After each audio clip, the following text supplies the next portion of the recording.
നമസ്കാരം. Tirurangadi today news അപ്ഡേറ്റ്സിലേക്ക് സ്വാഗതം. സ്വർണ്ണ സമ്പാദ്യം ഇനി തൂബയ്ക്കൊപ്പം 40-ാം വാർഷികാഘോഷത്തോടനുബന്ധിച്ച് നഞ്ചിപ്പിക്കുന്ന ഗോൾഡൻ സ്കീമുകൾ. മാസ നിക്ഷേപ പദ്ധതി മുതൽ പ്രത്യേക മംഗല്യാൻ സ്കീമിലൂടെ പണിക്കൂലിയില്ലാതെയും പണിക്കൂലിയിൽ കിഴിവുകളോടെയും രജിസ്റ്റർ ചെയ്യാനും കൂടുതൽ അറിയാനും 9084 നിങ്ങളുടെ ഇഷ്ട സ്വർണ്ണമണിയാം ഇഷ്ടം പോലെ. കൊയിലാണ്ടിയിൽ നിർത്തിയിട്ട കാറിന് പിന്നിൽ ലോറിയിടിച്ച് 2.5 വയസ്സുകാരന് ദാരുണാന്ത്യം. കൊയിലാണ്ടി പാലക്കുളത്താണ് ദാരുണമായ സംഭവം നടന്നത്.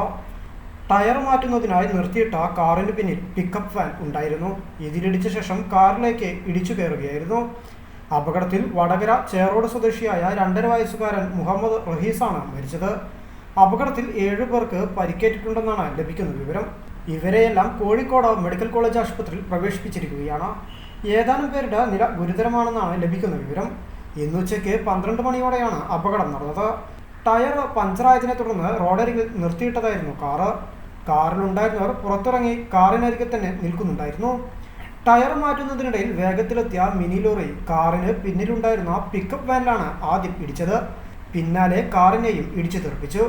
2 പേരെ കാറിനടിയിൽ നിന്നും അഗ്നിരക്ഷാസേനയാണ് പുറത്തെടുത്തത്. പരിക്കേറ്റവരെ കൊയിലാണ്ടി താലൂക്ക് ആശുപത്രിയിലും കോഴിക്കോട് മെഡിക്കൽ കോളേജ് ആശുപത്രിയിലുമായി പ്രവേശിപ്പിച്ചു.